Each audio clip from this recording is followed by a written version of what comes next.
On this episode of All That and More, we're talking arts, culture, and heritage. What we're trying to do is express the identity of the region through the beauty of artwork.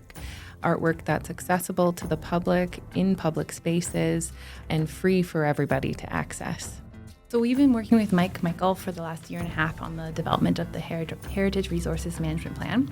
And essentially what that will do will provide a framework on how we showcase, safeguard, and steward our heritage resources. We humbly acknowledge that All That and More is recorded on Treaty 8 territory, the traditional lands of the Cree and Dene and the unceded territory of the Métis.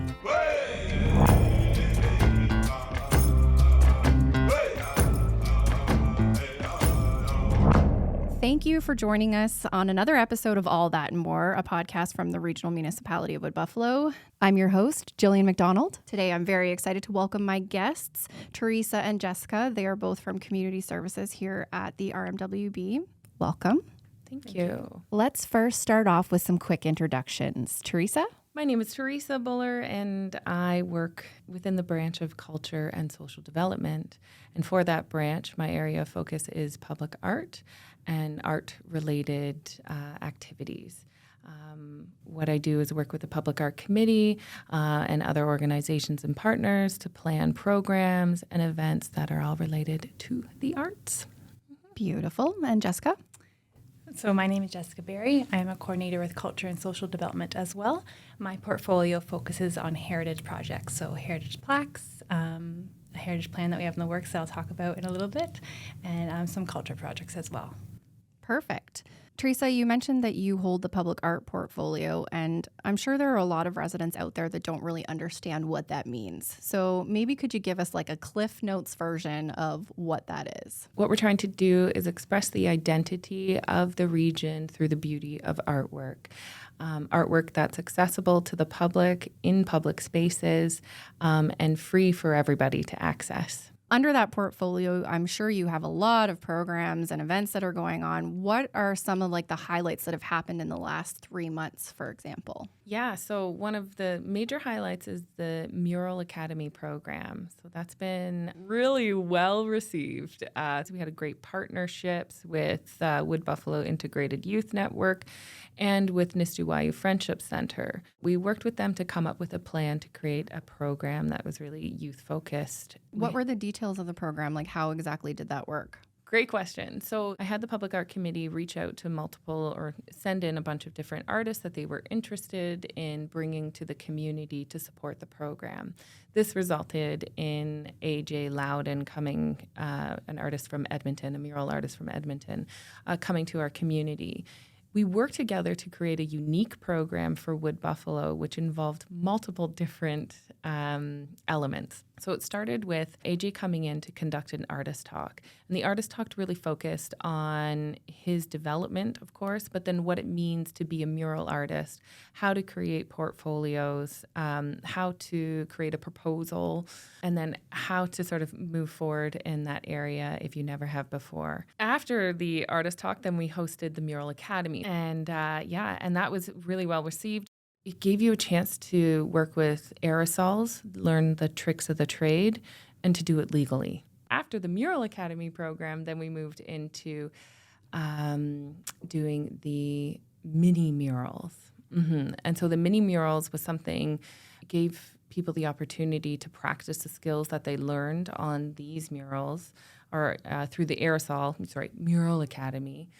To apply murals to these concrete roadblocks. Mm-hmm. So how many people did you have participating in this initiative? We had over 120 people participate. And so we not only did that, Nistuwayu Friendship Center brought on a whole other cohort of youth. And AJ worked with them to really sort of explore their identity as Indigenous youth and then create concept designs that were then applied in the skate park at Borealis Skate Park. And so if you travel over there, you'll see some pretty nice key messaging there as well. And then they also were given skateboard decks to practice on and to create their own little mini murals on their own skateboard decks too. So that was pretty cool. Very cool. Yeah. So I think pretty well received by the community. You can see all of the Jersey barriers lined up at the corner of Franklin and Morrison. So I assume that by having the partnership with the Nistuwayu Friendship Center, that there were some cultural aspects that were incorporated into the artwork? Absolutely. We actually had Jessica Croucher come and also support our visiting artists when they worked with the youth from Nistuwayu Friendship Center, and they really did sort of explore their identity and what it means to be an Indigenous youth and how that relates back to concept design and then how that would apply to the skate park design that they were doing. Can you tell me a little bit about the partnership that we have going on with Jess Croucher? Over the past 7 months, we've been working with her, and her role with the RMWB has been reviewing several municipal documents from an Indigenous lens. So she's also had a direct impact into the public art policy, which was presented to council on September 27th. She also supported as an elder helper for ceremonies, including the unveiling artwork in council chambers. She also hosted a two-eyed seeing training session with the Public Art Committee as of June. She'll also be working to develop an entire concept design for Indigenous artwork or public art along the waterfront. So we're looking forward to that. How does the work that Jess is doing relate to the Heritage Resources Management Plan? Yeah, that's a really great question. And also a really great result from bringing her on board as our curator. One of our first activities was bringing the waterfront planning team down to the waterfront. We did a tour along the waterfront with Jessica and with Elder Cree. We're talking about different sites along the waterfront that have significant heritage or have a lot of heritage and significance to Indigenous culture. With that tour, Jessica and her Heritage Resource Management team also hosted a separate tour with her consultant. Okay. So now as a part of that, there's a lot of interest in these tours. So now we're hosting another tour later in October with council and senior leadership team. And this would include both our curator, Jess Croucher, and the heritage consultant, Michael Doherty, which Jessica can talk more about. We're going to take a quick break for the Municipal Minute. Looking for a more impactful workout routine this winter? Volunteer to be a snow angel and help a senior in your neighborhood shovel their driveway and walkway. Become an angel today by signing up individually or with a group online at Wood Buffalo Volunteers. Get involved, participate in community conversations, and have a say on municipal projects.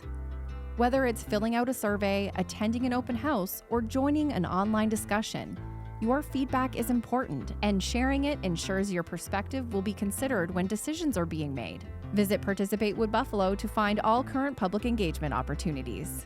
Winter is coming. Make the colder months a little easier by signing up for WMZ alerts. It's a no-brainer. Once signed up, you'll receive weekly email updates to help you keep up with on-street parking restrictions. Register on the municipal website and let's plow through the winter season together. That's our Municipal Minute. Find more information on these initiatives in the show notes or on rmwb.ca. And if you have questions, call Pulse at 780-743-7000. So we've been working with Michael for the last year and a half on the development of the Heritage Resources Management Plan. Essentially what that will do will provide a framework on how we showcase, safeguard, and steward our heritage resources. But traditionally those were things that from a colonial mindset were important, like old buildings. But with us, we have the opportunity to really acknowledge, respect, and incorporate Indigenous heritage into our heritage plan. So even though we're a bit late on jumping on the heritage plan bandwagon, like municipalities have had them for years, I think we're in a great position to do it properly and do it correctly and inclusively. What are the big pieces that residents should know about the Heritage Resource Management Plan? HRMP. HRMP. Residents should know that we actually have a rich heritage. I know there's a common misconception that all of it was lost to the fire, and that's true. Like, a lot of it was lost, especially in waterways, unfortunately, but there's still so much that exists, and it's really interesting. And you know, a lot of times it's right before our eyes, but we don't notice it. A more popular heritage resource would be the building that houses Mitchell's. It was built, I think, in the 1950s as a RCMP detachment. Right. I mean, there's a heritage plaque in front of the property, but yeah, that's an interesting piece. Also, the Abasand Oils site. We went on a little field trip with the with the consultant. We went to Abasand, down the hill, and you can see some foundations of the old buildings, of the staff and the plant. There's a stone fireplace, so it's just neat because there's these little nuggets everywhere. But you really open your eyes, you're like, oh wow, there's like evidence that something else used to be here. So that's been a lot of fun. And I think that people forget that although we are a very young community, there is a rich history here between the fur trading, the Indigenous people that lived on this land for many years. Yeah. So what are some of the pieces that you can talk about that you're hoping will come out of this Heritage Resource Plan? Well, the main thing is that there'd be a way to protect things that still exist that we want to acknowledge and that we want to protect. So whether it's a building or even just the SNI can have a bit more protection, because that's been important to like everyone that's lived here, Indigenous people, and then it used to be a water airport. So I think more awareness of our history, more appreciation, more heritage programming. People, through our engagement, people really said they want to learn more about our history through programming.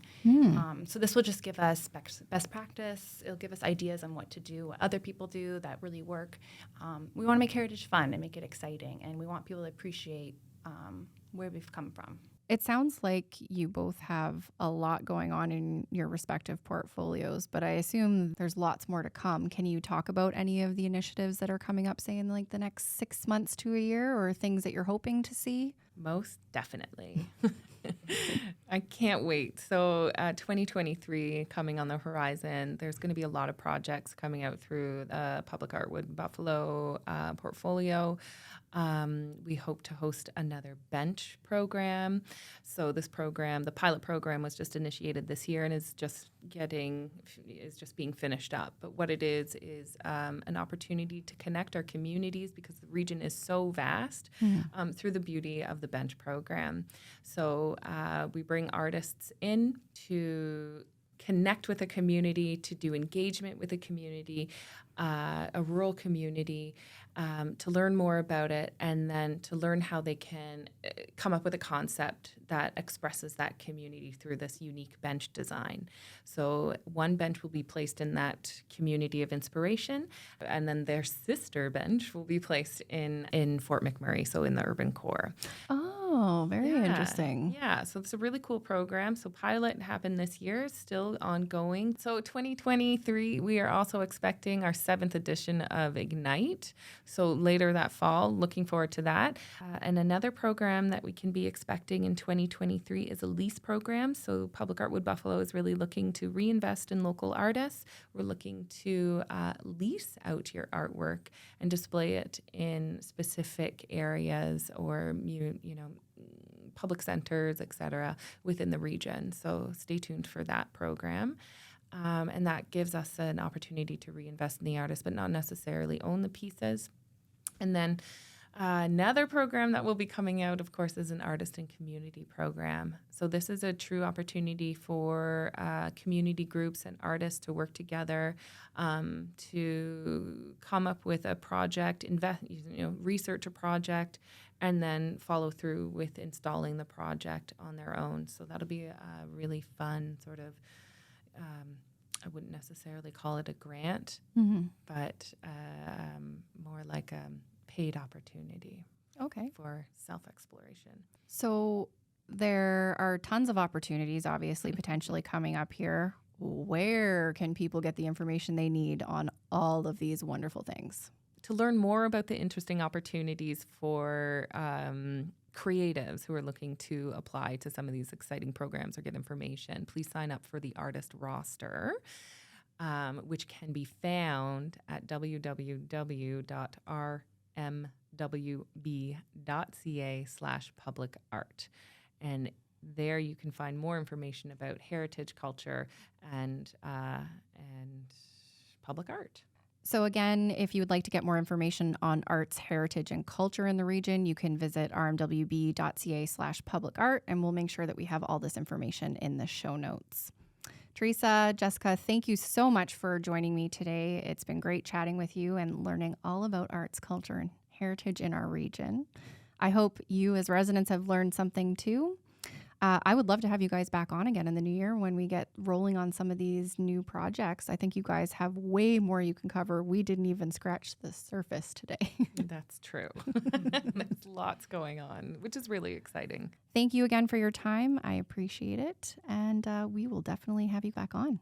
Okay, great. Thank you. Look forward to our next invitation. That's all the time we have for this episode of All That and More. Next time, Mayor Sandy Bowman joins us to answer questions from community members and chat about his first year in office.